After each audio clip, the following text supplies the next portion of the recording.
Welcome back. It's Dakota Days week at the University of South Dakota, which is always an exciting time in Vermilion. But this year, there seems to be a little more excitement surging through the community, and a lot of that is credited to the success of Coyote football. To talk a little bit more about this undefeated squad and the weekend's big win, here's Jay Elsen with Bob Nielson at the Dakota Dome.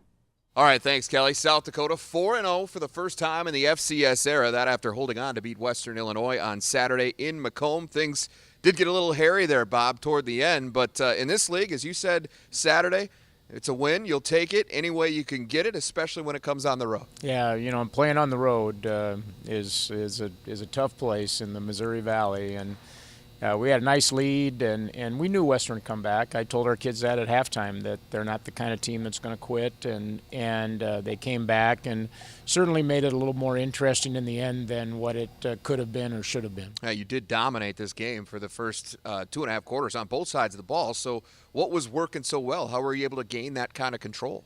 Well, two things. Number one, we played great run defense, which is what they wanted to do. As when they came out, we knew that as a football team, and that they wanted to be a running football team, and our guys played great against the run, got them off the field, and offensively we were able to use tempo to our advantage, kind of wore them down in the first half, and obviously that 2-minute drive right before half was big. Yeah, that was big, and then you come out of the gates, you get a couple of back-to-back 3-and-outs for them defensively, and then you score a couple of touchdowns. It's 38-6. You're feeling pretty good, and like you said, you knew Western was probably going to make some kind of run at you, and they did toward the end of the third quarter. A lot of it had to do with Jalen Ackland. That wide receiver had himself a kind of a superhuman type day.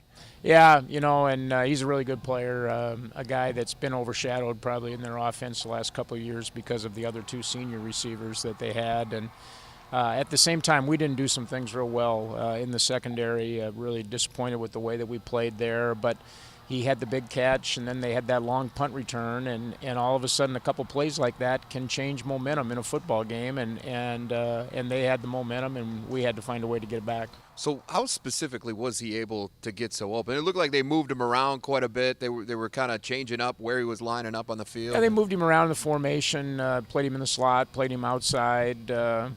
I think if we go back and play that second half again, or at least the fourth quarter again, we do some things certainly differently coverage-wise to make to try to do a better job of taking that away from the quarterback. It was Ackland's third touchdown of the day that made it 38-33 late in the fourth quarter.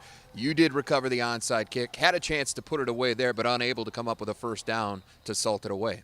Yeah, that might have been the most disappointing thing, honestly, is, we had back-to-back drives there at the end where we really had a chance to put the game away, and particularly that last possession, we had 4th and 1 and couldn't convert the first down, knowing that they needed to score a touchdown, and certainly wasn't much time left on the clock, but it would have been nice to not even have to play that last play in the Rambo interception. Yeah, Western does get that last shot. First play of the drive, though, Danny Rambo comes up with the play of the day. So they threw for a lot on you, but the secondary is the one that comes up with the big play to seal the deal. Yeah, Danny had a great game. Was one of the leaders on our tackle chart. I think he broke up 3 passes and had an interception, and a guy that we can rely on, and he showed that on Saturday. Danny came up big for you. Another guy that came up big for you in this game, how about Brent Van Rukel? He finishes with 6 catches, 119 yards, and a score in his first game back from injury.